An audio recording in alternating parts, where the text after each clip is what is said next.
دا یو خور ناشنا سوال کړی دی او ډېر فایدهمند سوال دی. وی چا راته دا حدیث بیان کو چې حدیث کې دا راغلي چې زنانه به د لارې په منځ نه ځي. اوس که دا زنانه چې ته د روډ د یو غاړې نه بلې غاړې ته وړي نو بیا دې لپاره روا دي چې منځ ته واوړي؟ الجواب، زمونږ شریعت او دا دین ما به لزوم د وجده د آدابو دین دی. ښایسته ښایسته آداب، څومره اوچت اخلاق چې دي هغه د شریعت پورې دي، او څومره چې رزیل خوی دی، بد خوی دی، غلط کارونه دي، شریعت د هغې نه منع کړې ده. د دې خبرې شریعت ډېر خیال ساتلی دی چې زموږ د حیا او د عزت خیال وساتلی شي، زموږ د زنانو خیال وساتلی شي، زموږ د لوڼو، زموږ د میاندو، زموږ د خویندو. لاړ شئ وګورئ دا غیر مذهبه چې کوم دي، دا غیر مسلمه، د دوی حالات وګورئ، د دوی معاشرې وګورئ، او بیا یو اسلامي معاشره وګوره. په هغه آدابو کې کم آداب چې د زنانه دپاره راغلي چې د دې حیا او عزت باقي پاتې شي او دا بدنامه نه شي او څوک ورته ګوته اوچته نه کړي او ګوته ورته ونه نیسي، هغې کې یو ادب دا دی چې زنانه به د هر هغه خوی نه ځان لرې ساتي د کمې د لاسې چې دې ته تکلیف میلاویدی شي. نو هغې کې یو ادب دا دی چې دا به د لارې په منځ باندې نه ځي، د لارې په منځ باندې به نه ځي. ولې؟ ځکه چې د لارې په منځ باندې چې دا ځي نو په منځ کې سړي نارینه ګرځي، کیدای شي د بدن سره ولګي، کیدای شي بیماران پکې، بیماران چې هغوی په دې فحشیانو پسې ګرځي هغوی له تکلیف ورکړي، هغوی تنګه کړي. د دې لپاره شریعت د دې خبرې نه منع کړې ده. امام ابن کثیر رحمه الله په خپل تفسیر کې ډېره ښایسته خبره کړې ده. حاصل یې دا دی، وایي د جاهلیت په دور کې چې به کله زنانه په لاره روانه وه او په دې خپو کې به پانزیبونه وو، نو په قص به یې د خپې ځمکې ته راچولي چې د پانزیب د اواز دا خلک واوري. نو یې الله مؤمنې زنانه د هغې نه منع کړې. د هغوی چې به کوم ډول پټو هغه به یې راښکاره کوو چې دا خلک ویني، الله د دې نه مسلمانانې زنانه منع کړې. ولا یضربن بارجلهن لیعلم ما یخفین من زینتهن. الله وایي ځمکې له به خپې په زوره نه راچوي او نه به دغه ډول راښکاره کوي کوم چې پټ دی. دې کې د زنانه حفاظت دی، دې کې ټول د زنانه حفاظت دی. نو امام ابن کثیر وی دکه په دغه ډول وی شریعت منع کړې ده چې زنانه بهر ته وځي نو خوشبو به نه استعمالوي. ها دغه شان وی منع کړې ده چې د لارې په منځ کې به نه ځي، د دې د حفاظت دپاره. حدیث کې راځي، دا په صحیح حدیث کې دی. خور چې کوم حدیث ته اشاره کړې دا ښه صحیح حدیث دی، امام ابو داود راوړی دی او ډېر ملګري به اول پرې راوړي، او دا زموږ د دین نه لرېوالي دلیل دی.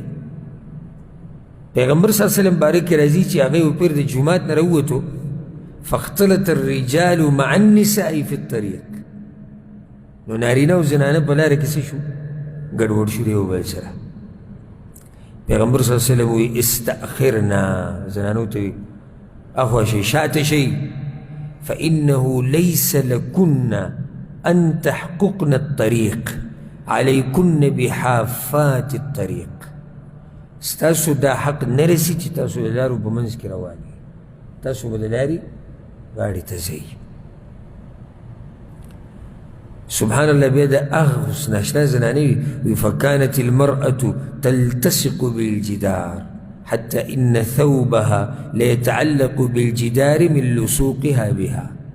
نو دې نصیحت نه بعد د صحابه کرامو زنانه به د دیوالونو سره جوختې روانې وي تر دې چې دا لوپټې او دا بورقې او دا صادرې به په دې دیوال پورې نښتې، دیوال پورې بس یې ونښتې، نو بیا به یې رازاده کړه داسې داسې جوختې به روانې وي. که څوک دا ووایي چې لکه بعض نن سبا د اواز لګوي زنانو ته حریت او زنانو لپاره ازادي، دا خو ظلم نه دی؟ نه، چا ویلي چې دا ظلم دی؟ دا خو د زنانه عزت دی چې بھئی دا دومره عزتمنه زموږ په معاشره کې دا چې په دغه غاړه روانې دې ته نه څوک کتی شي نه دا څوک تنګولی شي، نو ته بل څوک څه تکلیف، هر قسمه تکلیف چې څوک ورله نشي ورکولی. په لاره په منځ کې نارینه روان دي، ګاړی روان دی، خرګاړی روان دی، زناور پکې روان دي، خلک منډې وهي، سامانونه خلک وړي، چغې چوغاري. په دې رش کې چې زنانه روانې دا به عزتي که نه چې ګاډي ته روانې دا به عزتي؟ چې ګاډي ته روانې دا د دوی هسې چغه ده، دا د دوی هسې چغه ده چې د زنانه دپاره اواز اوچت کې دا باز وایي. اوس پښتنو کې هم دا قصې شروع شوي دي، ښه باقاعده په ټیویانو کې پروګرامونه، په انټرنیټ باندې سوالونه د زنانه دپاره جي څه حقوق پکار دي، ته څه غواړې د زنانه دپاره؟ یعنې موږ د زنانو په حق کې څه کمی کړی چې دا پروګرامونه تاسو زموږ دپاره کوئ؟ موږ څه کمی کړی؟ دین ورته ښایو، د سکول سبق ورته وایو، ښه په پرده کې، ښه په حیا او په عزت کې. زموږ شریعت چې کوم مقام ورکړی دی ته په سوچ کې هم نشي راوستی. دا زنانه چې مور شي د خپل لاندې جنت دی، دا زنانه چې ترور شي د مور په شان دی، دا چې خور شي یا لور شي د دې په تربیت باندې ته جنت ته شي، دا چې ښځې شي پیغمبر صلی الله علیه وسلم وایي څنګه چې پیغمبر صلی الله علیه وسلم وایي او الله هم ویلي قرآن کې څنګه چې به ستاسو حق دی داسې به تاسو حق دی. بل ماته یو مذهب وښایي چې به یې کې داسې لاړ شي د انګریزانو د ملکونه ویني او د دې بېدینو خلکو د علاقې ویني، هلته د زنانه صرف قیمت 10-15 کالو پورې بس یو قسمه سامان دی په بازار کې خرڅېږي. زمونږ خو د بچیانو ژوند تېروي. ښه دوی څه وایي؟ ویلی چې ښځې له حریت، حق حریت ته څه ته وایي؟ چې دا ګاډی چلوي، چې دا مزدورۍ ته ځي، چې دا بچي په خپله بوځي راولي، چې دا د کور مسلې ټولې اوچتې، خو دا ته له حق ورکوې که ښه ستړي کړې؟ ستړي کړې. اوس ګوره کله چې موږ ګاډي کې ناست یو او زنانه را سره وي چېرته روان یو، لکه مثال کې داسې ډېر داسې واقعات راغلي خلکو سره، او په غټ روډ ته ګاډی خراب شي، دا زمونږ شریعت دی او دغه حقوق دي چې زنانو ته ورکړی شوي، دا زمونږ د زنانو عزت دی، موږ یې دومره قدر کوو. دا زنانه په دې ګاډي کې ناست دی، ښه ایسي ورته لګېدلی، راکوزېږي نه، دوړه پرې نه لګي، ښه په ارام. او موږ پوز هم توره شوي، لاس هم تور شوي، کله د ګاډي نه لاندې ورنوځو، کله بانټ کوله، کله ګاډو ته اشارې کوو، کله په دوړو کې ولاړ یو، کله څه کوو، کله ټلیفون نه کوو، او زنانه دننه ښه په ارام ناست دی. یو ټلیفون راته راوشغې وي پیسې راولېږه، او په موږ به بیا راپرپی راشي چې اوس یالله د کوم ځای نه را پیدا کړو. داسې عزت دی د دوی، صرف ټلیفونو کې پیسې راوړي، خرچه نشته. دوی نه روي بس په حق ولوټ. اصل مطلب د دې علمانیانو او دا چغې چې وایي د هغوی دا دی چې د دې دا زنانه په کورونو کې دوی ورته رسېدی نه شي، نو بهر ته راوباسئ، نو که چېرته موږ یې ښکار کول غواړو چې دا ښکار راته اسان شي، والعیاذ بالله. شریعت ډېر حقوق ورکړي.